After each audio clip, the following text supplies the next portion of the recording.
We are learning for the schus. Tonight's actually sponsored for the schus of Emmanuel ben Luiza, that HaKadosh Baruch Hu should bless him with parnasa hatzlacha and health for his entire mishpacha. As well, we're also learning for Refuah Shlema and B'sorot Tovot to Cassandra Bas Pulo. And we're also learning tonight for Hatzlacha and all her endeavors for Sigalit Bat Miriam, on all the work that she's going to be doing for spreading whatever it is that she's going to be spreading the Torah. There's big plans in the work, B'ezrat Hashem, it should be with Hatzlacha. And tonight we're also learning Leilu Nishmat to Baruch ben Peretz, to Avram ben Chaim Yehuda, and Yecheskel ben Avraham. Okay, so tonight, tonight's a class that I have, every class I have to, I try to give a little tefillah, a prayer to HaKadosh Baruch Hu beforehand, because it has to come out well and has to come out clear.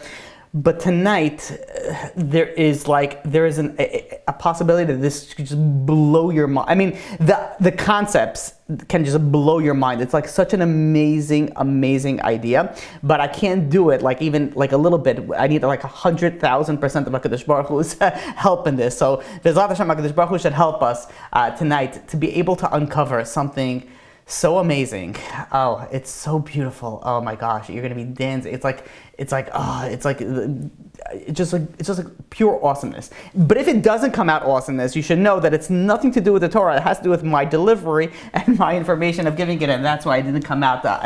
Well. But the information itself is beyond. It took me, when I was preparing it and I was learning it, and I was it took a whole new spin on reality, on Rosh Hashana, on Yom Kippur, on Aseret Yemei B'Tshuva. There's so much stuff that just blew my mind.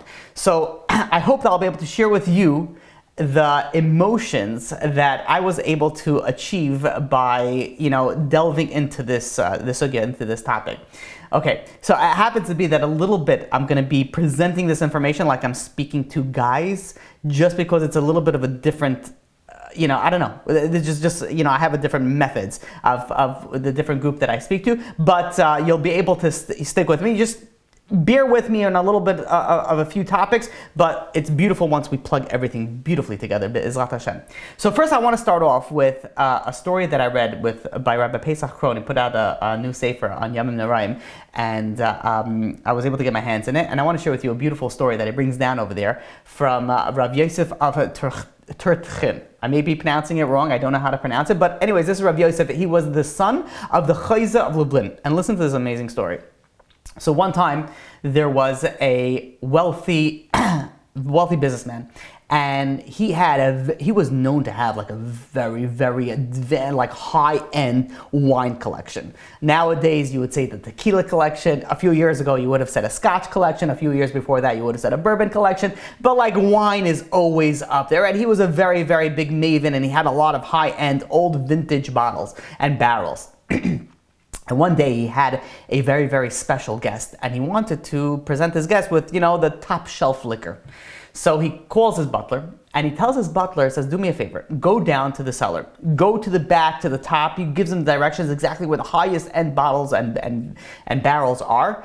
Pour us, take out a bottle and bring it to us so I can share with my guests. So the butler goes down, and this businessman is waiting. And it's 2-3 minutes. How long does it go down? Okay, so he hasn't mentioned, but how far? Okay, fine, within 5 minutes, he should have come back. 5 minutes go by, 10 minutes go by, 15 minutes go by. He's starting to think, the businessman's what's going on? And when you're talking to somebody and you're thinking about that, you can't concentrate. He's talking to this special guest, and he's I'm sorry, I gotta check. It's been already 25 minutes. I don't know where my butler is. He goes down to the cellar, and he opens up to the cellar. It's a huge cellar, and he goes over there, and his eyes just pop out of the sockets. What he sees over there is barrels all over the floor, glass all shattered. The wine is just pouring all over the floor, and he sees here his whole collection is just pouring. Hundreds of thousands of dollars that he has over here, invested over here, is just all over the place. And he's looking for he's trying to say whatever he can. He's trying to find his butler. What's going on? Where are you? And he's looking from all corners. The butler is nowhere to be found. After he finishes, minimizing the damage, he starts looking for the butler all over the house. He goes into one of his rooms in his mansion, and he sees his butler sitting there in the recliner, has a little pipe, and he's reading a newspaper. And he goes to the butler, and before even he's been able to speak, his mouth is open, and the butler looks at him, And he's like, oh, I'm happy that you came. He closes the newspaper, folds it nicely, puts it down on the side, and then he goes and he says, I want to speak about an increase in salary for my work over here. And the businessman is like, increase in... He's like, you just lost me hundreds of thousands of dollars. Like, what's going on? He's like, you want an increase? Says Rav Yosef, the son of the Chayz of Lublin. Says, aren't we all like that? We're coming to Rosh Hashana. We're coming to Yom Kippur. We're coming to Yom Adin. And we go over here and we have got a list of things that we want better that happened last year. But the question was, were we good? Like were we, did we do what we needed to? Did we end up being like that butler and spill the wine, spill all that valuable things that our master has given us, and we've wasted it, and now we're going and we're asking for a raise. Maybe we had some opportunities of tzedakah, of mitzvos. Maybe we wasted time that we should have been learning Torah. But instead of feeling bad, we go and be like, God, we want a raise. This year, give us good stuff, right? Avinu Malkeinu kasveinu b'sefer chayim tovim. Write us in the book of life. Let us live out this life. And then we don't only stop with life. No, kasveinu b'sefer parnasa v'chakala. Give us some money. Let us be very wealthy this year. We go and we ask and we stop and we have to think for a second. Wait a minute. Do we deserve the raise? How has our past year have been? So if you want to say, okay, maybe some of us, hopefully most of us, if not all of us, we could say that we've spent, this entire year working on ourselves, advancing our spiritual growth. We learned, we've done chesed, we gave charity, we did mitzvahs, we did everything, we prayed, we did everything that we're supposed to, then fine. You come as a butler, you're a good butler, you go to your boss and say, listen, boss, I have been very devoted to you. I have been very good to you. Now, please do me a favor. I'm asking for a raise. That makes sense. But what if we look back in our previous year and we say, wait a minute, have we been good? Have we been doing what we're supposed to be doing? And if we don't, then now is the time to make a commitment and be like, we got a few more days left, right? We got a little bit of time left. Maybe we can make a commitment and say, listen, okay, maybe I wasn't good the entire year, but look at Kadosh Baruch Hu. Look, I'm starting right now. I'm starting right now. And then we could start off, go to the employer and say, listen, I may have not been the best worker, but you could see the past week, the past few days, I've been very motivated. I wanted to do good, and I'm here and I'm motivated and I want to be a better worker. What is it that I can do? Let me go and improve myself. So if that's the case, then maybe we could go to HaKadosh Baruch Hu and say, listen, give us, this coming year an amazing year. Rabbi Yisrael Salanta goes and says, how does it work when somebody has a physical need? Like, let's say you have a need for money or honor or something like that. So how does it work on attaining that need? The first cause, says Rabbi Yisrael Salanter, is a desire. You have a desire for something, and that's the first cause, and then it leads you to one action after another action to try to get that desire that you wanted, whether it's money or whatever it is in the physicality, in the physical world that you're striving for. Says Rabbi Yisrael Salanta, so what happens? What is that first cause for, tshuva, for the month of Elul, to become better, to become a better person, that we could come to Rosh Hashana and say, God, HaKadosh Baruch Hu, please give us a better year than it was previous year. Not that we're complaining on the previous year, but we're always asking for more. We're always asking for better. We're always asking HaKadosh Baruch Hu to give us. So says Rabbi Yisrael Salanta, you know what it is? He says it's very simple. It's the blowing of the shofar. The blowing of the shofar, as the pasuk says in Amos, in the 3rd chapter, in the 6th pasuk, imi taka b'shofar ba'ir, if there is a shofar that sounded in the city, va'am la yechradu, the people are not going to be quaked, the people are not going to wake up, meaning that if you hear a shofar, right, you just wake up. You wake up, you're like, okay, well, what do I need to do? And when I was reading this from Rabbi Yisrael Salanter, I was thinking, and maybe it's my own, negativity, I don't know if it's the negativity, my own negative outlook, but what happens if you have somebody that hears a shofar? And then what? So does shofar wake everybody up? I know people that I speak to that when you're hearing a shofar, it's usually a rating scale. Oh, how did the shofar, how was it? Was it clear? Did it sound like it was spitting inside of it? There was different levels of the shofar blowing, and that's what I focus on. How many people nowadays, and let's be realistic, when you hear a shofar, all of a sudden you start shaking the way that they used to years ago.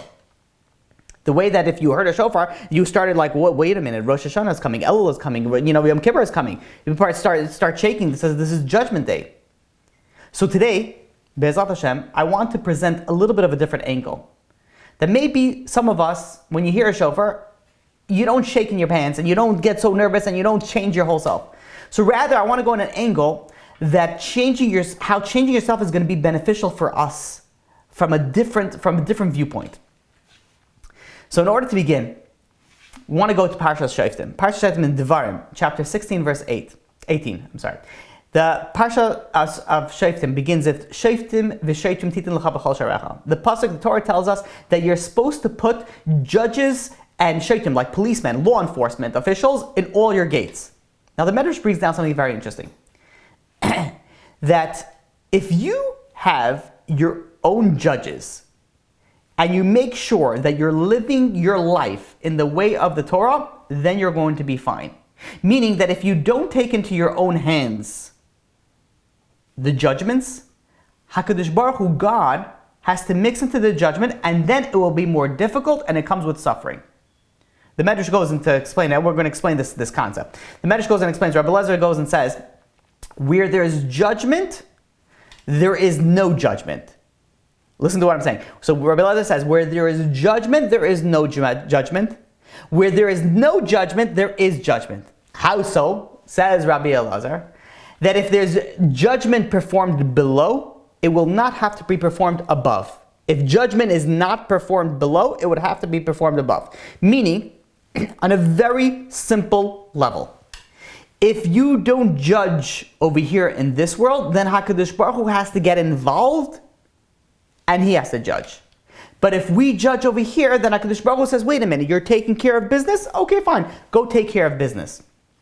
Rav Chaim Yaakov Goldvich, the Rosh Yeshiva of Yeshivat Karen B'Yavne, goes and says that, when HaKadosh Baruch Hu, when God judges an individual, and there is a judgment on that individual, it's not like a punishment. Like in this world, if there's a judgment against a person, it's a punishment, it's a fine, it's a, whether it's a prison sentence, whatever it is, there's a judgment and there is a punishment associated with that. In the spiritual world, it's not a punishment. It's not, we tend to see it as a punishment, but it's not in essence a punishment. What it really is, it's to notify the person that you have to improve. And these notifications are sometimes noted or seems or appear as punishments, but really it's a notification. Hey, wake up, you're going in the wrong direction. Sort of as if you're driving on the highway and there's that rigid, bumps along the road that if you veer a little bit to the left, all of a sudden your car starts shaking to start to, wake you up. Or if you have like the self-driving, capabilities in your car, especially if you're on cruise control, and if you're not holding onto the steering wheel for a long enough time, all of a sudden the steering wheel shakes and says, hey, hold onto the steering wheel, you have to go and drive. Sort of like a wake-up call, hey, you have to do something different. That's what the punishment is in the spiritual world. Granted, we tend to see punishment in the spiritual world as regular punishment over here because that's how it manifests itself. But the background behind the punishment is really just, hey, you're doing something wrong, try to fix yourself, try to veer your path, try to go and drive straight. So the idea behind here is a very, very simple idea. And a very, very powerful idea, and this is the idea behind the title of this class, that if there is being judgment done in this realm, whether it's you, whether it's this world, whether it's the city, whatever, however you want to identify it, then HaKadosh Baruch Hu says, you know what, you're taking care of business, I don't have to do it. But if there is no judgment over here, then HaKadosh Baruch Hu has to go and has to get involved, and then there's judgment that has to go get put into place over here. Now let's take this a step further. A big part of this class is just going to be the introduction to get to the main point. The Sha'ar Tshuva, Rabbeinu Yonah goes and says in the fourth in Sha'ar Dalet, in the fourth gate, in the fourth chapter, Ois Yud Aleph, the 11th paragraph, it speaks about kares. It speaks about when someone has kares or misa, where someone has a death penalty. Now, if somebody did a sin of kares, of getting cut off from God, right? There's 36 sins. We spoke about this in previous years. You can check on Torah anytime. We could spoke about the 36 different categories that causes someone to get cut off from God. This is the kares. Let's say somebody goes and unfortunately commits a sin of kares or a death penalty in this world, and then they do tshuva. So they don't get cut off, but there's certain aspects in the tshuva process that even though they did the tshuva, there is still another factor that comes into play. And that other factor is that the sin does not get removed, does not get absolved, unless there is affliction, unless there is suffering. Only for certain sins. These are for kares, and these are sins that cause the death penalty. That even if you do tshuva, even if you do repentance, you still have to go through suffering. So says Rabbeinu Yonah Sha'arei Tshuva that there are certain things that a person can do that would protect that person from the suffering that that person would otherwise need to go to due to the sins that he did or she did, and then they did tshuva. And one of the things that Rabbeinu Yonah brings down is tzedakah. We know a very famous pasuk in Mishlei in Proverbs chapter 10 verse 2. Tzedakah tatzel v'mavis. Charity saves from death. And if someone doesn't have charity, so even if you're able to go and get somebody else to give charity, that's also like you help someone do something, that also counts in the same, tzedakah tatzel and mavis. And of course, Rabbeinu Yonah brings down, there's also chesed. Chesed is also very powerful, because chesed is based off the Gemara in Sukkah, that chesed is even greater than charity, because charity is only with a person's money. But chesed, kindness, can be done with both, with a person's, personal, being, and with his money. So it's even greater. And this is why the Gemara in Bava Basra goes and brings down that when someone gives someone charity, it's greater if you're able to go and you're able to appease, you're able to give like a nice word together with that charity. It brings it up to another higher level. So Rabbeinu Yonah goes and brings down that if somebody went and is liable for kares and he's doing tshuva, he still has to go through certain sufferings, but there's ways out. But what's corresponding all of them on the highest level? That's Talmud Torah Keneged Kulam. That is learning Torah for the sake of heaven. That's on the highest level. And this is what we tell people, that if somebody goes and if somebody did something wrong, well, one of the things that we say is what you're supposed to do is learn more, learn greater, learn even more, and that's going to cause a tremendous amount of merit that you don't need to go through suffering. So for example, if somebody used to go and somebody used to learn 1 hour a day, now that they did this sin and now they're doing repentance, now they increase it to 2 hours a day. So it's sort of like an increase, and this is the point of where I want to get to from the Sha'arei Tshuva from Rabbeinu Yonah. That if, let's say, somebody is going and he's learning or she's doing something for the sake of heaven, and it's difficult for them, they're going through suffering. So someone's having some sort of suffering. They're toiling themselves in learning Torah or whatever it is for spiritual gain. That suffering that they go through, that removes the suffering that they would have otherwise needed to go through because of the kares. Meaning that if someone did a really, really bad thing, a bad sin, and they do tshuva, now in order for that repentance to be fully completed, they have to go through suffering. There is a way out, so charity and chesed and kindness, but the focus that I want to go to, that if they do something for God, for spirituality, and it's difficult for them, and they're suffering for it. They're tired, they don't want to go to a class, and they're listening to a class, and they don't want to go and pray, and they're pushing themselves, and it's difficult for them, so they're going through suffering right then and there. That suffering goes in place of the suffering that they would have need to go to. But explains Rabbi Yerucham, what happens is that if you bring suffering upon yourself, and again, this is suffering, difficulties, pushing yourself. I'm not saying that you're again, there is fasting and but I'm not saying that you're whipping yourself and you're causing yourself. That we're not talking about those scenarios. But where you're going and you're doing avodas Hashem, you're doing work, spiritual growth, and it's difficult for you, and you're going through difficulties and you're suffering, and because of that suffering, you're going right now, and now you're not going to need to suffer in other areas in your life that you would have otherwise needed to suffer for.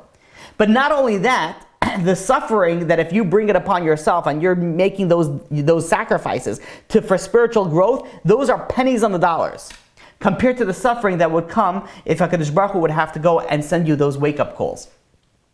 Meaning that if, let's say, somebody would have to have 100 pounds of suffering, just to use an example, if a person goes upon themselves and say, you know what, I'm going to take it upon myself to grow and go through those difficulties, instead of 100 pounds, that's going to be less than 1 pound, a half a pound, like a quarter of a pound, a few ounces. Like it's pennies on the dollar. And this is the concept that we're dealing with, that if you take something upon yourself and you don't need HaKadosh Baruch Hu to go and remind you, and you're your own judge, so to speak, then what you're dealing with is such a different realm. You're dealing with pennies on the dollars. You're dealing with something that is so much, you're saving yourself so much. And I want to share with you something from Pinchas Friedman. Listen to this from Pinchas Friedman. Okay. Pinchas Friedman goes and says, regarding the service of the Kohen Gadol in the Kodesh HaKadoshim. Oh, this is where it's going to get good. So you guys stay with me. Okay, so that was like a basic introduction. Now stick with me. The service of the Kohen Gadol in the Kodesh HaKadoshim on Yom Kippurim. This is based on the pasuk in Achrei Mos in Vayikra, chapter 16, verse 14. It says that the Kohen Gadol, the Lakach Midam Apar, takes from the blood of the Korban, the Kohen Gadol. And what he does is, it says, Ya'az Sheva Pamim. He sprinkles it 7 times on the, and the way that it works is that he would sprinkle once upward and 7 times downward, and he would count. And if you want to, this is in the Mishnah, Yuma, chapter 53, page 53b, daf 53b, and then Gimel Amud Beis, goes and speaks about what and how the Kohen Gadol would do the avodah, do the service on Yom Kippur. And by the way, this is also a tefillah that we say on Yom Kippur, and I'm sure you're going to hear, you recognize it once I say it. Then the Mishnah goes and says, "V'kach hayamayna." He would take the blood and he would count, and this is how he would count: achas, achas ve'achas, achas ve'shtayim, 1 and 1, 1 and 2, achas ve'shalosh, 1 and 3, achas ve'arba, achas ve'chamesh, achas ve'sheish, achas ve'sheva. And this is a prayer that we say on Yom Kippur. And literally what it means is that the Kohen Gadol would take the blood and he would sprinkle it and he would count. He would go 1 up and 7 down. When we would go 7 down, he wouldn't just do 7 down. He would count 1 and 1 and 1 and 2, 1 and 3, 1 and 4, and so on and so forth. So now let's try to understand this. This is seems like a very like what's going on over here. Like, what's the significance that the Kohen Gadol is taking this korban on Yom Kippur and he's sprinkling it upwards 1 time and 7 times downward? And furthermore, why is he counting? Like, we don't count this way. You don't count 1 and 1, 1 and 2, 1 and 3, 1 and 4. Rather, you count 1, 2, 3, 4. So it should have been achas, shtayim, shalosh, arba, chamesh, sheish, and sheva. Why is it achas ve'achas, achas ve'shtayim, achas ve'shalosh, so on and so forth? Okay, I hope those questions are clear. Let's try to go and understand this beautiful concept. So the Gemara in Sukkah, page 52b, goes and says that the Yetzer Hara, the evil inclination, has 7 names. The Gemara goes and says, Shiva Shemos Yesh Lo Yetzer Hara. There are 7 names that the evil inclination has. HaKadosh Baruch Hu called him Ra, like evil, bad. Moshe Rabbeinu, he called him Arel. He called him like uncircumcised. David Kara Tameh, impure. Shlomo Kara Saine, like enemy. Shlomo Melech. Where are we up to over here? Yeshaya Kara Michshol, he called him like a stumbling block. Yecheskel Kara Avein, a stone. And Yael Kara Tzefaini, he called him the hidden one. Meaning that the Gemara in Sukkah goes and says the evil inclination has 7 names. Now, what is it like with names? So the pasuk in Bereshis, in chapter 32, verse 30, goes and speaks that when Yaakov Avinu was fighting with the Satan, was fighting with Esav's angel, Yaakov Avinu goes over to the angel. He says, Hagita Nashemecha, tell me your name. What is your name? And the angel says, Lamazet Tishalashmi. Why is it that you want to know my name? Like, isn't that like a weird, like, what's your name? What do you want to know my name? Like, why? It's sort of like, why don't you just answer the question, what's your name? Rashi and Chazal tell us that the reason why this angel, this evil inclination, the Satan, why he couldn't tell him his name is that the name always changes. A name tells you about a person.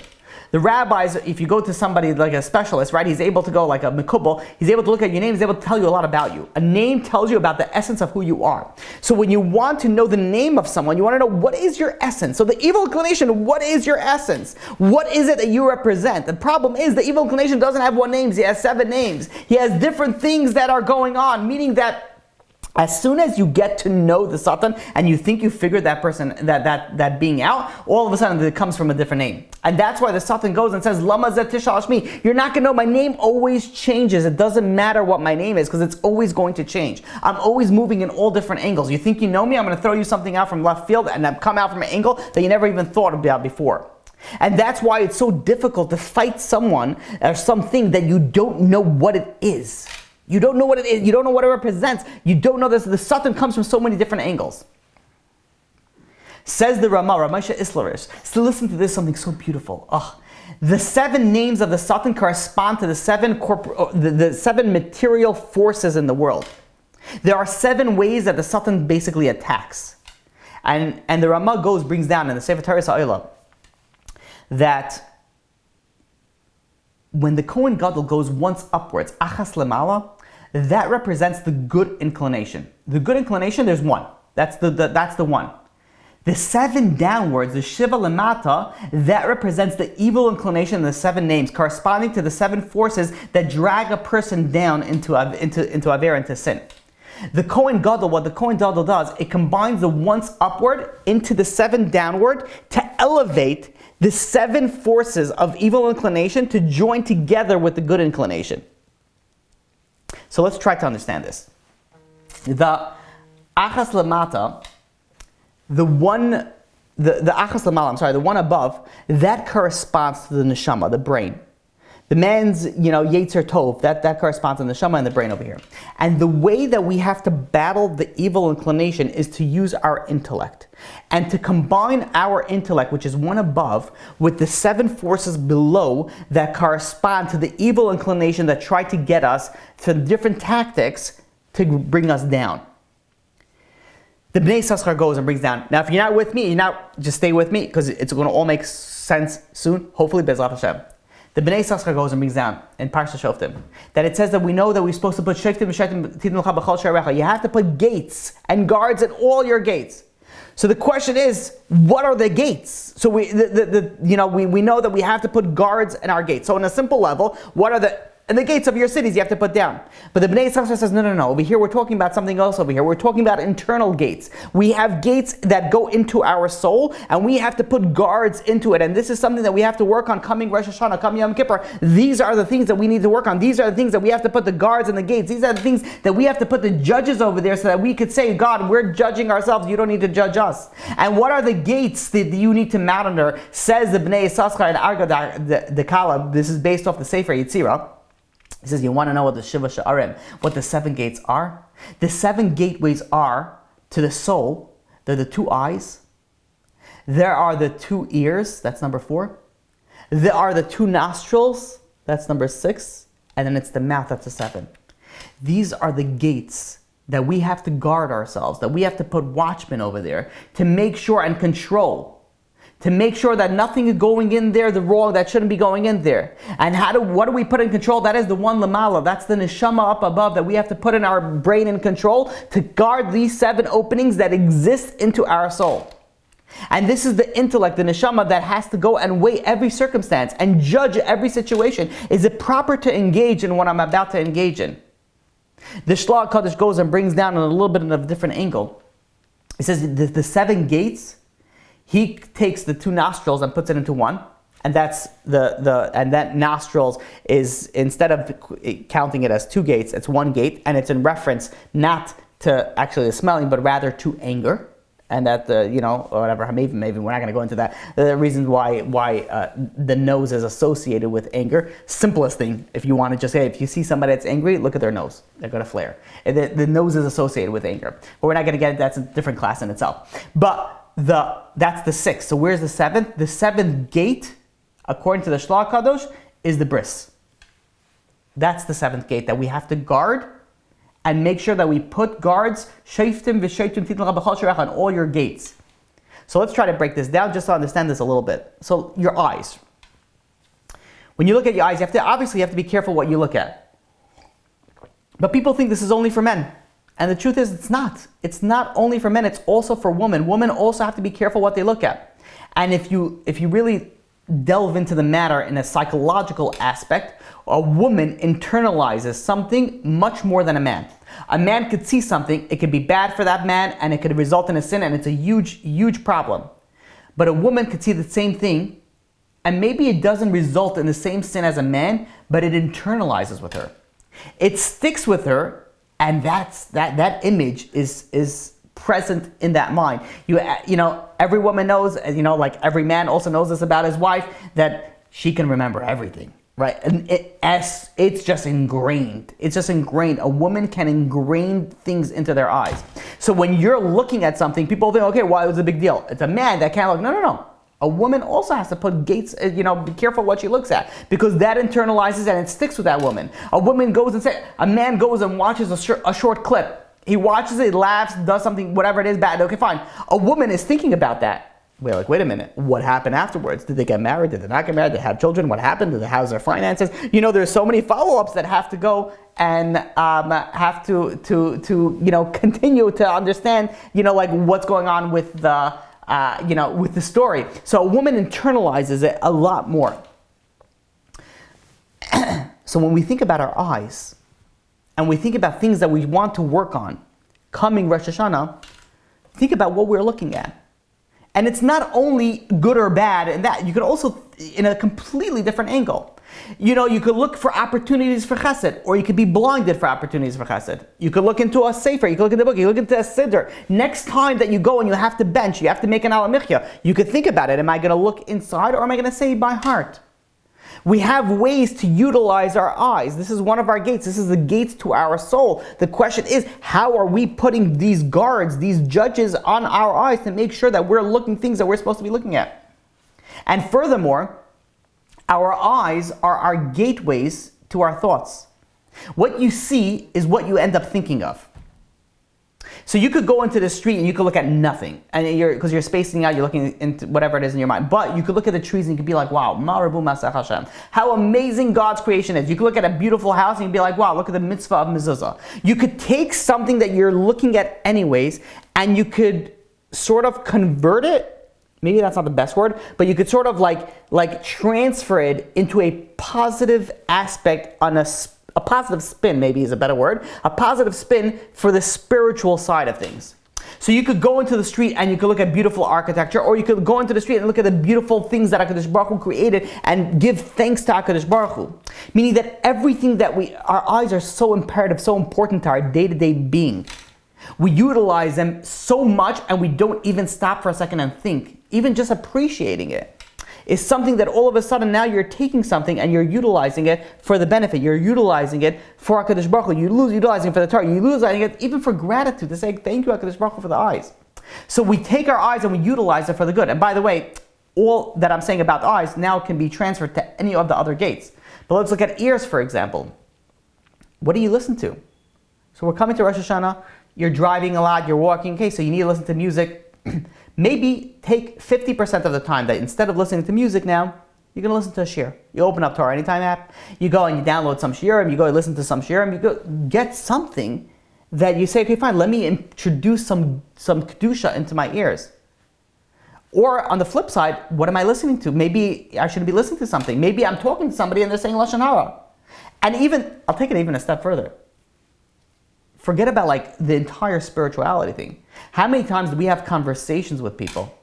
Whether it's our family members, our spouses, our friends, our teachers or students, whatever it is, and we don't listen to them because we have our response in our mind. Like I've had conversations with people where I could see they're not even listening to me. They're like already thinking what they're going to say. I've even tried it by saying like things like didn't make any sense and they didn't even chop. They just they didn't even comprehend that. They just went straight because like sometimes you can see like a person's just like they're not interested in hearing you. They just want to go and give the information that they have in their mind to you. That's the end of it. So maybe utilize your ears. Someone's talking to you, stop for a second. It's not only about what you have to say. Sometimes it's just about hearing about what the other person has to say. So there are ways that we have to utilize our ears for the proper ways. Listening to good things, obviously, and helping other people. If someone's talking to you, make sure that you give them that time, the ability to go and understand what they're going through. When you look at the nose, the next gate, a nose, the Shlomo goes and says this is regarding to anger. How How careful we have to be in anger. The anger that Gemara goes and says down that's like serving avodah zarah. We're coming to Rosh Hashana. You want to work on something? Work on your anger. Try to prevent yourself from getting angry. Try to work on yourself on being calm. And by the way, one of the ways of doing that is focusing on the positive. Being on the positive goes and prevents you from going and getting angry. You look at the mouth. The mouth has two coverings. You have the lips and you have the teeth. And not only that, the tongue is the only organ that's lying flat, as if to like, go to sleep, stop talking. The HaKadosh Baruch Hu is telling us, the mouth, you're better off zipping it and locking up than talking. But if we're already talking, what are we utilizing our mouth for? Do we speak positive or do we speak negative? Some people can only focus on the negative. So for the next week and a half, try to focus on the positive. Try, instead of somebody going and pointing out something negative about somebody else, change your mindset and be like, you know what, instead of doing that, focus on the positive. Of course, we don't have to speak the Lashon Hara of some speaking completely negative. That goes without question.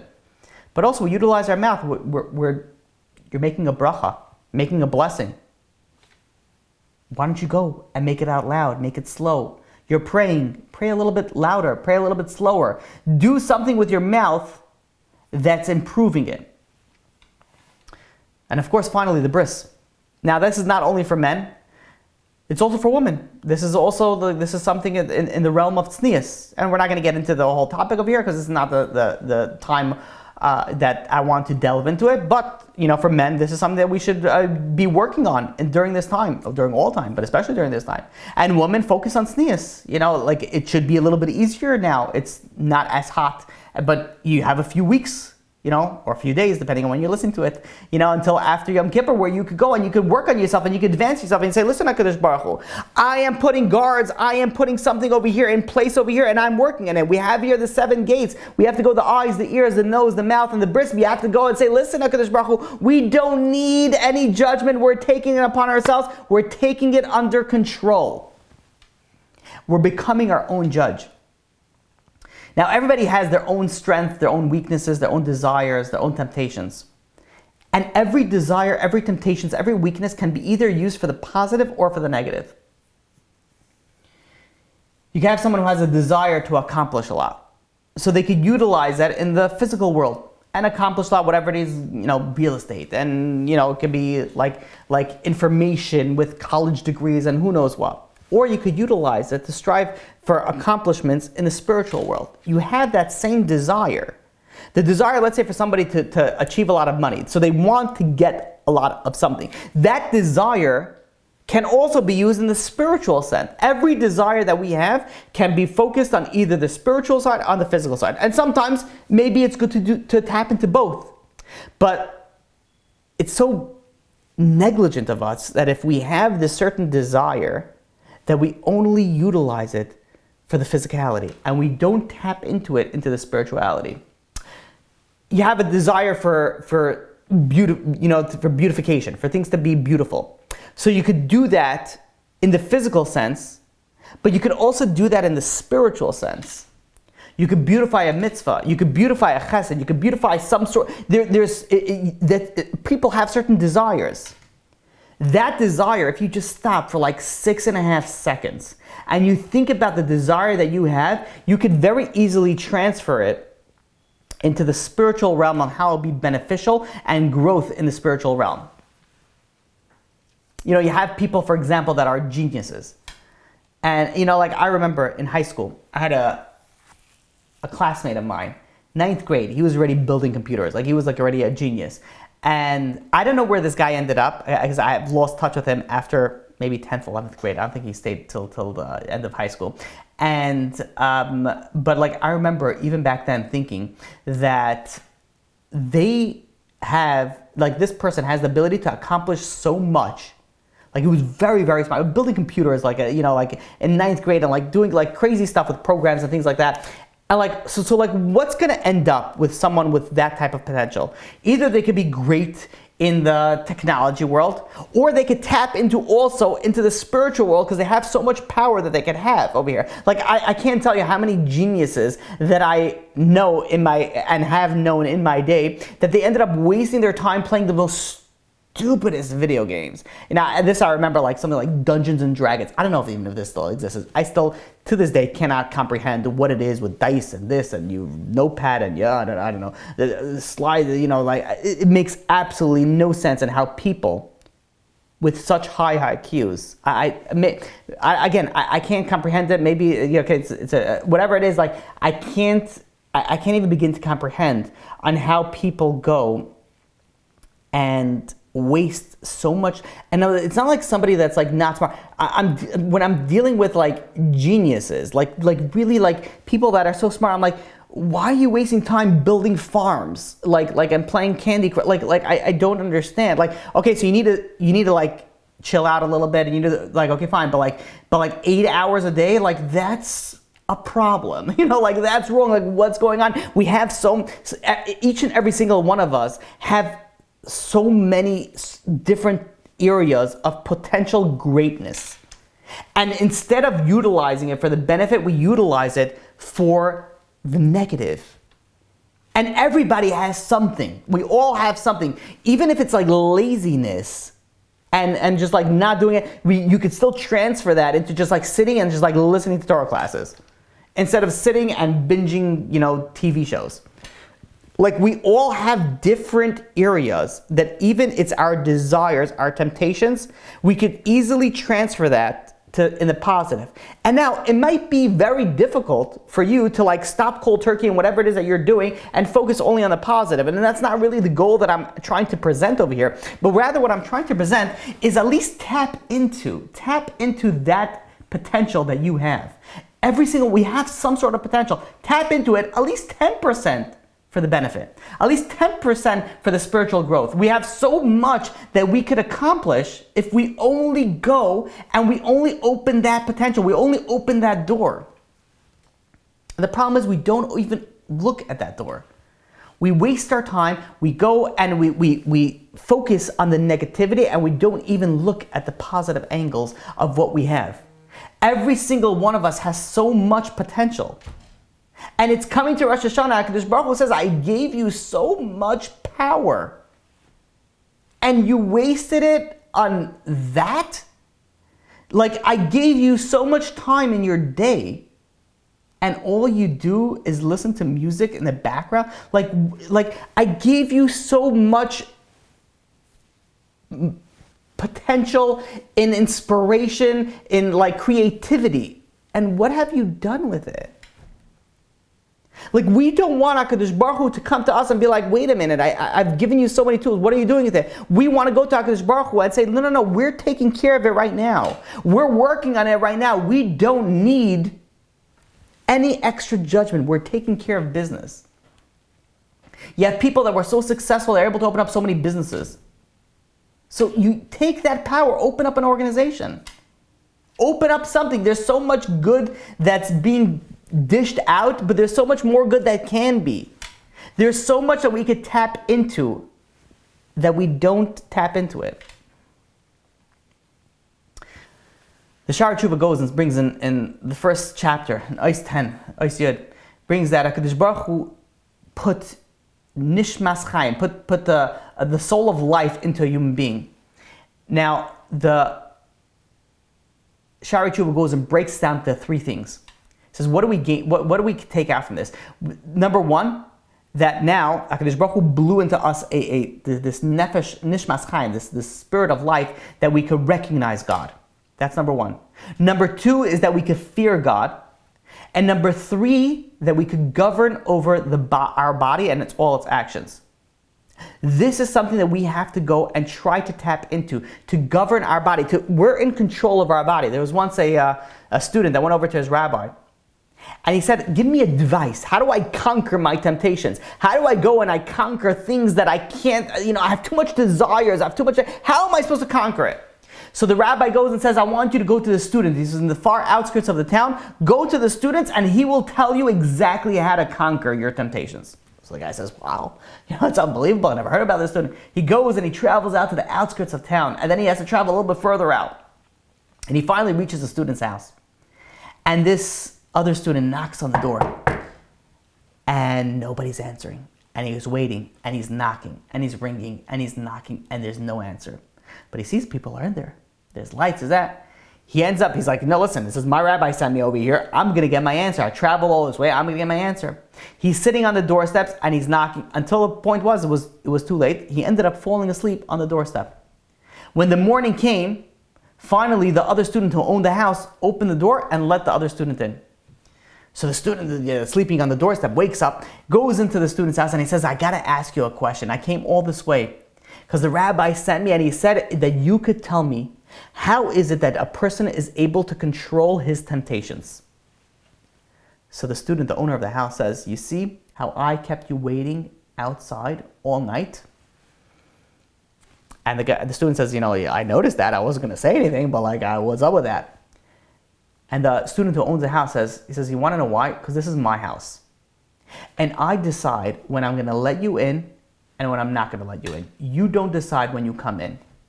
He says, you want to know how to be control over your temptations, your desires? You own your body. You own your soul to a certain extent, right? Obviously it's Menashmai, but you're the owner. You decide who you're going to let in and who you're not going to let in. You're going to decide which temptation you're going to let in and which temptation you're going to not. You have to be able to control your animalistic nature because you're the one who is the boss. And if you're not the boss, then everybody's just going to, the Yetzer Hara and all the 7 names, it's just going to come right in. And this is the 7 names of the Yetzer Hara, of the evil inclination, that we have to put up those 7 gates. The Shoftim v'Shoftim, we have to put those gates over here. And now we can begin to understand the pasuk in Mishlei, chapter 24, verse 16. Ki sheva yipol tzadik come. A righteous man can fall 7 times. What's the 7 that the righteous man falls? Because the answer is there's 7 evil inclinations. There's 7 gates that we need to go and put on over here. So the question is over here that we have to ask, so how do we go and prevent and protect this evil inclination? The 7 names of the evil inclination, the 7 gates, how do we go about going and tackling this issue? That is the avodah of the Kohen Gadol on Yom Kippur. Achas lemala, 1 above, v'shiva lamata, and 7 below. We take our neshama, our yetzer tov, we take our intellect that's up above, that's 1 above, and we're using that to do what's right. But there's a caveat. We have to be careful. What do we have to be careful with? We have to be careful. The pasuk over there in Devarim in Parshas Shoftim goes and says, "Shoftim v'shoftim titlucha b'chol sherecha." You have to put guards and you have to put policemen in each of your gates. But the next pasuk goes on and says, "Leisatem mishpat." You cannot pervert justice. What is pervert justice? You cannot distort the truth of reality.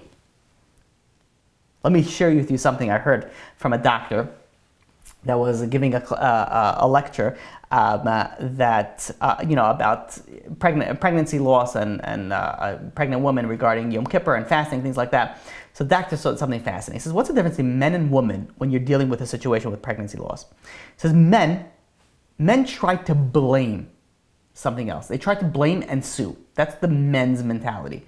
Women, they don't project it outwards. They project it inwards. They try to figure out what they did and how they could prevent it in the future, meaning they are in control. Meaning, let's try to explain this. This is I was blown away with this. This is so true. You have a man, right? And there's an issue. So the man immediately tries to blame, okay, whose fault this is? And that's why when you have, let's say, a couple that's arguing or that's, shalom bayis issues, so the men want to know, okay, who was wrong over here? Who is right and who is wrong? And you go to therapists, there's no right or wrong. But women don't care about who's right or wrong. Men want to know who's right, who's wrong. Who is to blame about the situation that we're dealing with right here? Women, it's just okay, we're in a situation. How do we figure out not to be in this situation again? Now, again, I'm saying in men and women, but of course, this is very interchangeable. Some men are the woman characteristics and some women are the men characteristics of these things, but this is a generalization. So women try to figure out what they did and how they could prevent it from happening again, meaning that men, it's somebody else's fault. Woman, let me see what I can do. I'm in the one in control over here. Let me see how I could prevent this from having any issues in the future. So the difference is over here that when we need to work on ourselves, translating this into Elul and Rosh Hashanah work, when we need to work on ourselves, so men, it's okay, wait, it's not my fault. I'm going to blame somebody. It's my environment. It's my parents, it's my spouse, it's my children, it's my boss. It's somebody else. And that's why the way that I am. And this is, it's not my fault. That's not the way that we're going to be able to achieve success. That's not the way that we're going to be able to achieve growth. That's not the way that we're going to be able to achieve change. We have to focus it from the way that the women present these issues. And that is, forget about everybody else. What can I do different that we don't end up in here the same place next year? We can't pervert the justice. We have this information over here. Now we could very easily say, you know what? Okay, maybe I didn't guard my eyes. Maybe I didn't guard my ears. Maybe I got a little bit angry. Maybe I said things I shouldn't do, but it's not my fault. Look at my environment. Look at my situation. You think it's my fault? No. Like, it's not. We could easily pervert the judgment and say, like, we weren't bad this past year. We were pretty good. Like, after all, it's not my fault. The pasuk tells us, do not pervert the judgment. Make sure that you're able to go and see things in the right mindset. It's very easy, and this is why the pasuk goes and says, do not take bribes. You know, when the state of Israel came into being, they wanted to put up a Sanhedrin. I don't know if it was a joke or whatever it was, but the joke goes on and says, like, how are we going to find 70 individuals who are not susceptible to bribery and corruption? So somebody says, don't worry, for the right amount of money, you could find anything. You could find somebody for the right amount of, meaning that for the right amount of money, you could bribe someone that's not really considered bribery. Meaning that we're so susceptible to like bribery, like the way that our human intellect works, that we can come up with very rational ideas, logical deductions, and conclusions based off very, very sound reasoning. The problem is that our intellectual process, we have a very subjective filter. Our filter are our emotions, our senses. We could come to a very logical conclusion that we think is 100% accurate, but it was all through misleading impressions that we came into that being. Meaning that we have the ability to come to some sort of logical conclusion that we think we're 100% right, and we're 1,000% wrong. And this is how the evil inclination goes and gets us. We go, and for example, we do something bad, and the evil inclination, okay, now do something good, so now it balances out, so don't feel bad about what you did. But in reality, the bad is in a separate category, the good is in a separate category. You'll get rewarded for the good, but you also have to do tshuva for the bad. But the problem is that we have this subjective filter that we tend to see reality through our own lenses, and then we come into conclusions that we think we're okay. So this is so important. Listen how this all plugs in together. Oh, this is so beautiful.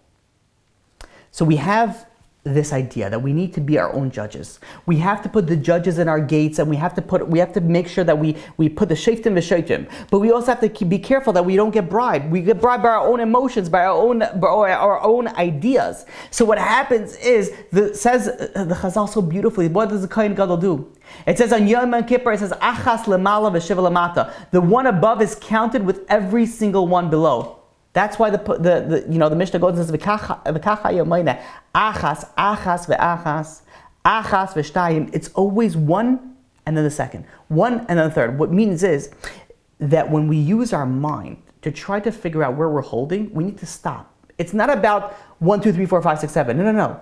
We need to take that one above, that our neshama, our intellect, HaKadosh Baruch Hu, into the picture, and being achas ve'achas. Are we doing it right over here in this one? Okay, we're doing it right. Okay, now shtayim. Achas ve'shtayim. Let's take up from up above. Okay, wait a minute. Are we doing it right on the second one? We always have to take HaKadosh Baruch Hu into account over here. We always have to take the Torah. It's very easy to get manipulated in our own mindset. And it's very easy to get distorted and bribed with our own emotions.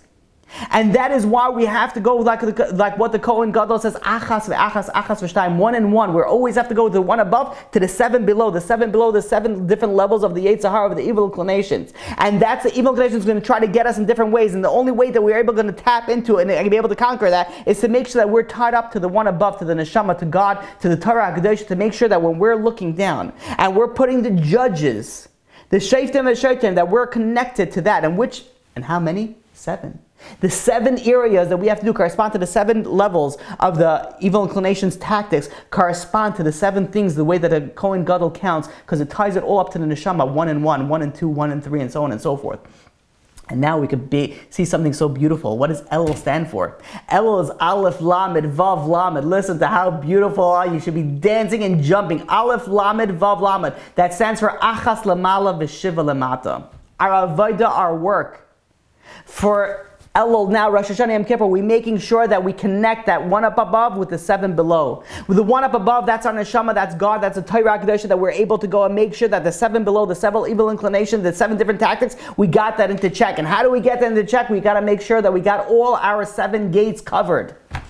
And this is what the Midrash goes in, and we start off, Rabbi Eliezer says that if there's judgment performed below, it will not have to be performed above. And if we have that judgment below, then we could come on Rosh Hashanah.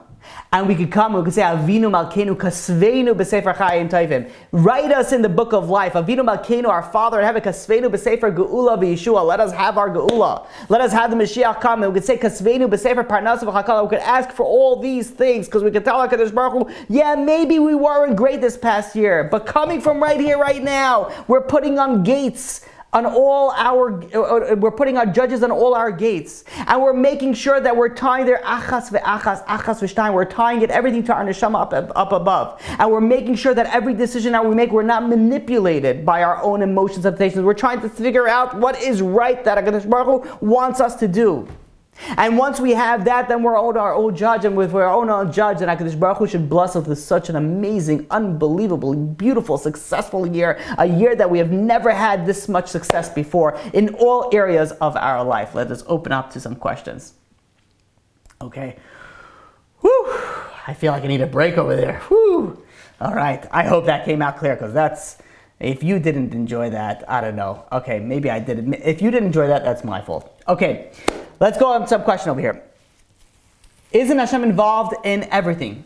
So if people judge, then God doesn't, so God isn't involved. We take the place, or does God work through people? Okay, so this question is, let me simplify the question. So the question really, from my understanding, is that there is judgment that needs to get done. Meaning that the way that we explained it, was that if, let's say, there's punishment that goes into a person, it's not really punishment, but rather it's something that it is a wake-up call that you should do something different. So meaning that when HaKadosh Baruch Hu punishes somebody, it's not as a punishment, but it's rather to do, like you're doing something wrong. So if you don't do something wrong, HaKadosh Baruch Hu doesn't have to send you that punishment. So that's the angle that we're going through. There is no need for any negative judgment to go into place over here, because we're taking care of business. And of course, Rabbi Yochanan goes and says, and something I didn't mention up there, like, we're starting now, let's say. So we're not going to be able to get 100% by the time Rosh Hashanah comes, or Yom Kippur comes, or even next year Rosh Hashanah Yom Kippur. We might not even get even close to 100%. But the idea is that we're starting the process. We might not be there. We might mess up from now until Rosh Hashanah. But the question is, did we start the process? As soon as we start the process, then all of a sudden we're in the golden state. Okay. What happens to the spirit of the animals that get sacrificed? The animals that get shechted, it's sort of the idea of taking something physical and raising it into a spiritual level. That spiritual sense goes up much higher. So for example, if somebody goes and eats an apple without a blessing, that apple doesn't achieve its spiritual perfection that it needed to, assuming that it's a Jew and it needed to make a blessing. But if there is a Jewish person that makes a blessing, that apple achieves that spiritual perfection that it needed to achieve. And again, we're not going to get into the Sha'ar Gagulim, where sometimes there could be sparks of souls that are in certain animals' food, even inanimate objects, all different things, where they achieve their spiritual goals through the spiritual actions that are done on the physical things. Okay. I'm not sure this next question, how to delete those impressions. Please explain that question. I'm not sure. I'm trying to think of what, I must have said something. Okay, but if you could please just clarify that question. And yes, Shira, thank you for answering that question. Yes, on the same answer that I was going to give, and I gave. If a person is missing one of their senses, does that affect the spiritual reflection of that gateway? Absolutely not. No, so if let's say somebody, well, in a sense, it does prevent negativity and positivity to come in, but they still have the ability to go and to achieve it. Now again, I'm not talking about someone that's completely blind, because obviously if someone can't see, then they can't have that ability to go and look at the positivity versus look at the negativity. But if somebody has the way that I'm looking at this is a defect in the senses, meaning that it's decreased. Because if they don't have a sense, they can't achieve anything positive or negative in that sense. Obviously, because it's just not being there. It's just like if you don't have a sixth sense of like knowing the future, so you can't achieve something positive or negative on that. Okay. Where are we over here? You're also obsessed with NDEs. Been looking at that too. Gets confusing though. Okay, I'm not sure. That doesn't seem like a question. Seems like it's more of a comment. Okay, never mind. This is a question. Okay, conversation between you two. I'm going to leave that to you. Okay, I'm skipping all that stuff with near-death experience because I'm assuming that you guys were talking about that yourself. Okay. I don't see any of your questions. Why do the animals eat each other? That's a great question.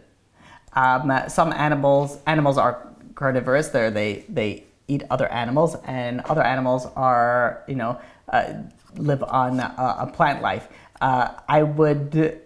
To give a spiritual answer in here, I have a thought about it, but I don't know the source of it, so I don't want to say. But it's along the lines that there is, there is a spiritual and a physical goal for each creation, and some creations need to achieve that through one method, and other creations need to achieve it through a different method. And there is a very, very big benefit. And also, if you realize that the kosher animals don't eat other animals. It's you are what you eat, and kosher animals are not animals that eat other animals, because that also would affect that animal, that meat, and it will in effect affect you as well. Okay, we're over here.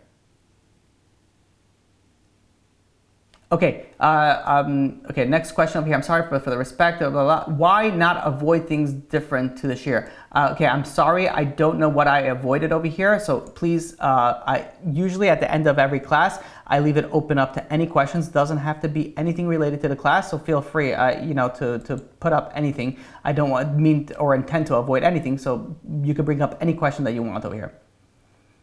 Okay. Thank you. Okay, Baruch Hashem. Okay, we got one positive thing already about the shir. Okay, good. The 7 levels. Okay, so would you be able to just clarify what the 7 levels have to do with the Yetzer Hara? The 7 levels are the 7 names of the evil inclination, and we didn't get into that today. I have to actually do a little bit more of learning it. I gave a class many years ago about the evil inclination, but I didn't really delve into this thing, and I don't remember seeing a source if we could pinpoint the 7 names of the evil inclination and the 7 tactics and the 7 basically levels. But we know that there is seven names, and there's 7 different powers we could speak about that are the background behind the evil inclination, the Yetzer Hara. And these are things that we have to go and make sure that we protect ourselves. Now, of course, it would be great to be like, okay, the Yetzer Hara goes from this angle, it goes on anger, and it goes on this, and it goes on everything. I haven't seen a source for that yet. I haven't seen like a full layout on that yet. But I would, if anybody here has, please do share. Okay. As far as punishment, what about when it's like confusing test? Like when it looks wrong, but it's not. When Mordechai went against Haman and it looked worse before it got better. Same with Moshe when he went to Paro. So that that test is a little bit different. So when you go and when you do something, and this, by the way, is a great example because it happens to each and every single one of us, where we go and we start doing what is right, and not always, but sometimes, instead of seeing like a positive feedback, like from God, from like the spiritual side of things, we see a negative feedback. Like, so Mordechai, he started doing what he was supposed to be doing, and then it came negative. Moshe Rabbeinu started doing and it came out as a negative, right? That Paro went even worse on the Jewish nation. So we see over here that he did what he was supposed to, and it came back negative. So this is part of the test, and the proof of the point is that when you look at the big picture, you can see how it really was all for the positive. But part of the test is that when you do something, we have to do things for altruistic purposes, meaning that we can't do it for our own purposes, because then it's not really real. So what HaKadosh Baruch Hu sometimes does is that we do something, and HaKadosh Baruch Hu says, oh yeah, you're for real? And I'm not saying this is the situation with Haman, I'm not saying this situation with Mordechai and Paro. I'm just like, for each in their own. Where HaKadosh Baruch Hu sometimes says, okay, let's see how real you are. And then we see like, okay, do you stick through it? And the proof of the easiest example that I've dealt with way too many times, where you have people that became religious and then they come and start complaining. I don't understand. Like, I came religious, but I'm still not making a lot of money. I'm still not married. I'm still not that. So I go to them. So you didn't come religious to listen to God. You came religious because you thought it was a business transaction. You thought that if you do this, you'll get that. So I'm like, that means that you were never really fully vested into it. You want to be fully vested into something that's not means based off what I'm going to receive, what I'm going to get. So sometimes what HaKadosh Baruch Hu will do will be like, okay, you did the right thing. Okay, now let's see if you're going to continue it if you don't think you're going to be getting what you're going to be getting. But what we see over here from Paro, from Moshe Rabbeinu, from Mordechai, from Haman, that even if you continue and you do the right thing and you continue doing it, when you go look at the big picture, you'll see how everything worked out for the benefit and you really did get what you wanted to get. Okay, here's a follow-up on the explanation. How to delete those impressions perceived from the senses, from the soul and the mind. Excellent. Thank you so much for bringing that up. So we know that we get blinded, we get bribed based off our emotional senses, and like we have so many. When we look at something, we have so many different synapses. We have so many different thoughts that come in and give us the final solution, the final reason of why something happened. And we get very easily bribed that we could assume something is right when really it's wrong because we're, emotionally bribed in the simplest sense. So how do we get out of those impressions, of those negative impressions that maybe is not true? And that is what's the achas lemala, the achas lemata. This is where it was actually achas lemala, the shiva lemata. This is where the Kohen Gadol, before he did anything, it was always tying it to one above, and then going one below, and then one above and one below. And that's why it's 1 and 1, 1 and 2, 1 and 3, not 1, 2, 3, because before everything that happened, the way that we're supposed to do it, so we have something that we have to think about, like, hey, are we doing something that's right? We could say, yeah, of course it's right. Yeah, of course I'm doing right. But no, you have to take a step back. Be like, wait a minute, is this really right what I'm doing? Let's take a step back, and then we tie into the neshama. The neshama is our intellect, and we use our intellect, and sometimes it's very beneficial to go and bring in somebody else's intellect. So some people, the intellect is not so, understanding about all the Torah. So you go and you speak to a rabbi, you speak to a mentor, you speak to somebody, be like, okay, wait a minute, am I doing something that's right? And that's where you take the impressions below and you tie it to the one above. And the one above we know is HaKadosh Baruch Hu. And we know one above is the Torah. We make sure that what we're doing, and we're assuming that's right, we're like, okay, wait a minute. Now let's take a step back. Like, is this right what I'm doing? And I could give you many examples of me and myself, like different things that I was like, okay, wait a minute. So I'm giving classes and certain groups of people, certain people, is it right? And like, I was like, I don't know, is this something that I should be doing? I went and I asked my rabbis. I was like, maybe I'm like too motivated to say one thing. Like sometimes we have to take a step back and we have to ask, like, is this the right thing to do? And I remember there are certain questions that I had on my own personal things that, whether it's classes or interactions or different things that I had to do. And I was like, it just doesn't feel right. And I had to keep on going and asking to the rabbis and until like they kept on telling me again the same thing, until I finally got the point and be like, okay, fine. Like, this is where I need to be. But like, we have to take that step back and say, okay, wait, we think that it's right, but now let's tie it to the one above. And that's how we go, and sometimes the one above is, we use our intellect and we come to our own conclusion, but many times we have to go and we have to ask. And I can't tell you how many people that I've spoken to that were like so wrong on their assumptions on things, like even in dating, where they were like, wait, no, I need to marry somebody because they need this quality. I'm like, why? Why do they need that quality? Example that I gave you before is I was dealing a lot with the Russian community. I need to marry somebody that they speak Russian. Why? You speak perfect English. No, my great-grandmother, if she comes to them in a dream and she wants to I'm like, what? You're not marrying your parents, like marrying you. Forget about like everything else that's going on. Like, that's why you're throwing away shidduchim because of something that's so idiotic. Like, focus on modesty, focus on personality traits. The main thing, make sure that she speaks Russian, because make sure the things that make absolutely no sense. And we think it's 100% right. People came to me with so much confidence. This is obviously what I need to do. I'm like, no, you're single for a reason, because you're an idiot. Like, no, that's not what you're supposed to be doing. Like, come on, you gotta think, you gotta take a step back for a second. You gotta go, and sometimes you have to ask other people. Okay. Thanks so much. Have a great day. Okay, why do we say our averos out loud in shul? Shouldn't it be private thing between you and Hashem? I feel like this takes away when we say it out loud. It kind of makes them more okay because everyone is saying it and it's less personal.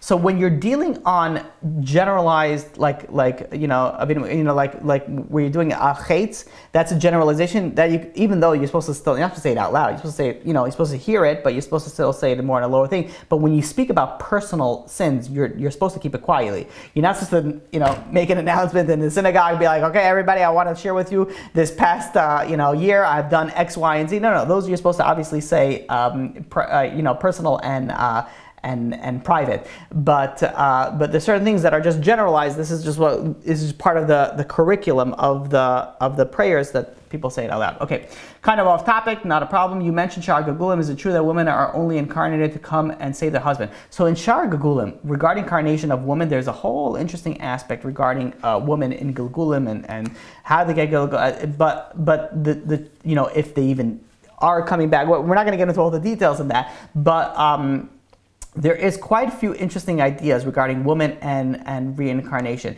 and it's not necessarily if nowadays where a woman only comes to save her husband. It can be, but there are many people, and you shouldn't think that way. And this is really where I want to go to, because then you could go to your husband and be like, listen, I'm only here because of you.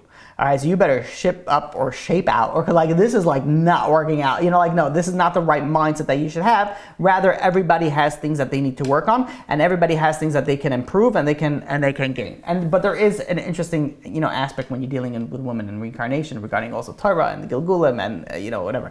Okay, we're not going to get into that, but it is an interesting conversation. Thank you for the beautiful blessings. Okay. About the question with the senses. If a person is completely missing their sense of smell has connection with spirituality, and as Rav said, it has connection with anger. Without a physical sense of smell, does the person spiritually or the aspect with get affected?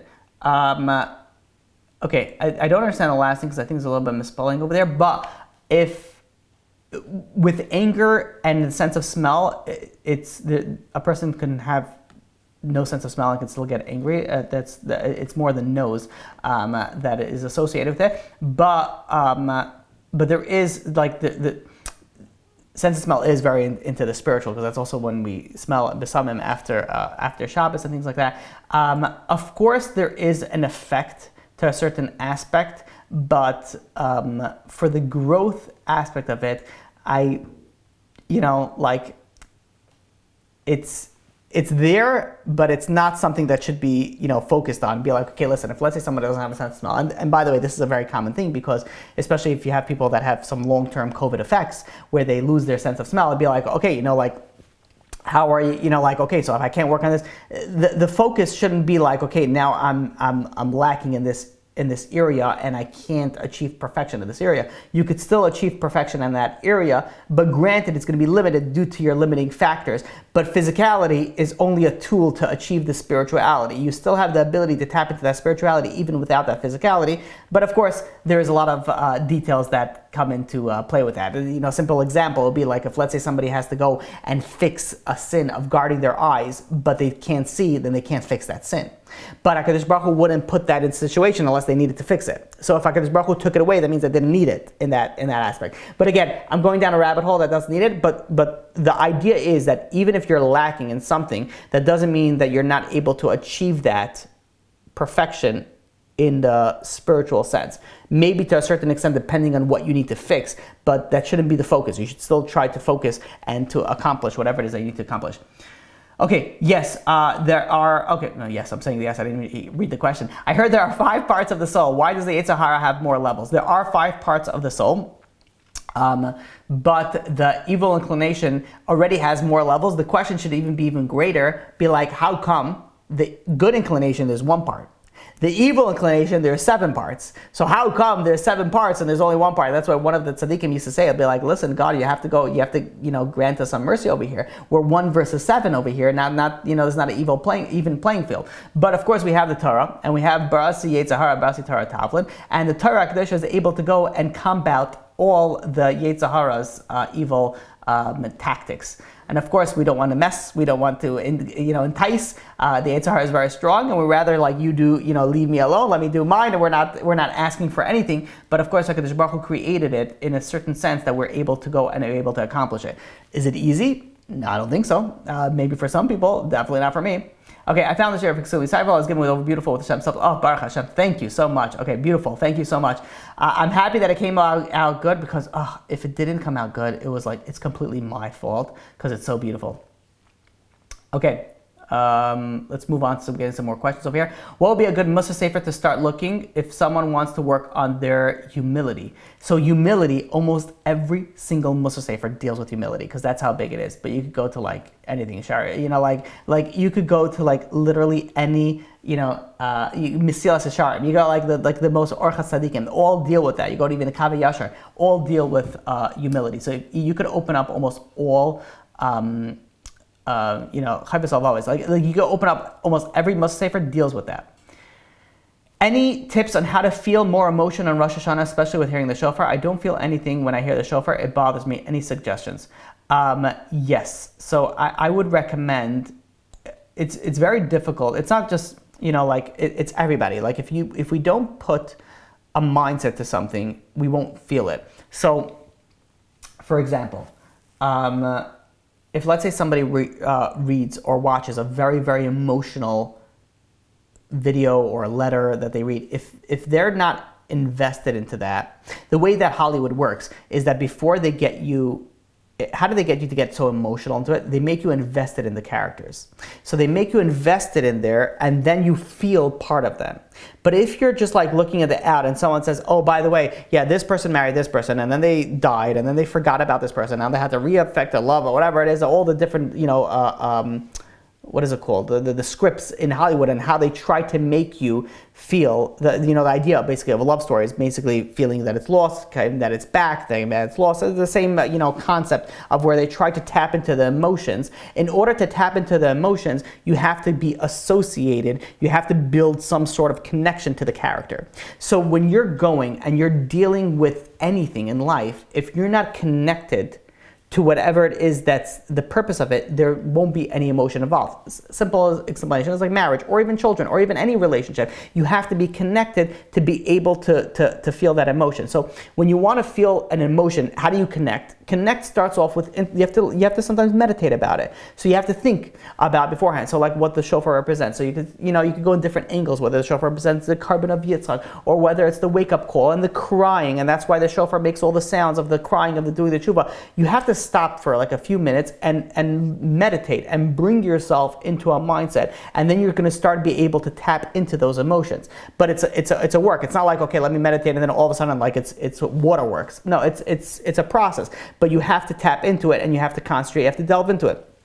The simplest explanation as a preparation is learn a little bit what the shofar represents, so that once you come into it, you'll be able to tap into it. But the simplest, most basic thing is that when you're hearing the shofar and you're hearing like the sound of, it's supposed to be like a sound of crying, you try to just connect yourself to God and be like, God, you've given me so much, and like I owe you everything. I don't deserve anything. Like and like you connect in that angle, but like really connect, like emotionally, that's where you could tap into, in my personal opinion.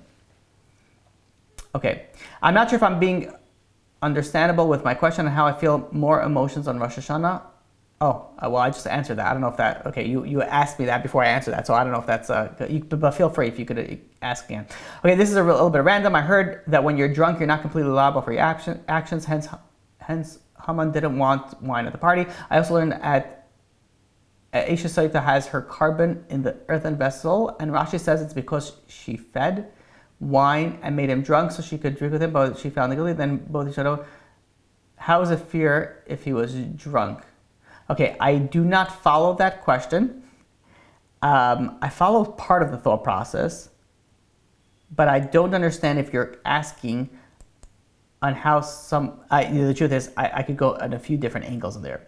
I'm not fully following the question, but just to give you a little bit of an answer on the drunk. So if somebody gets drunk and does a sin, they can't say, well, I didn't know anything, like I was drunk. Like, you shouldn't have drank and done the sin. That's the simplest explanation. But yes, of course, HaKadosh Baruch Hu takes a lot of things into considerations. Okay, let's. Okay. Do you mind if I just clarify the question? Yes, sure. So the question is basically, we know that if you're drunk, you're not. I'm saying you're still liable for what you do, but you're not as taken. It's not as big as if you were drunk. And so we learned that by an Aisha Sota, her carbon is in like an earthenware vessel, because instead of like a fancy nice like glass or whatever, because she fed whoever the man was. She probably fed him wine so that they can do the sin in like fancy goblets. Hence, she gets the exact opposite, which is like a disgusting jug. And so the question is, if we know that she probably fed him wine, then we also learned that when she, if she's found out that she actually did the sin with him, then she, has a very painful death, and that he, wherever he is, also has the same exact painful death. The question is, if he was drunk, then why should he also get the same exact punishment as her if she was not drunk and he was drunk?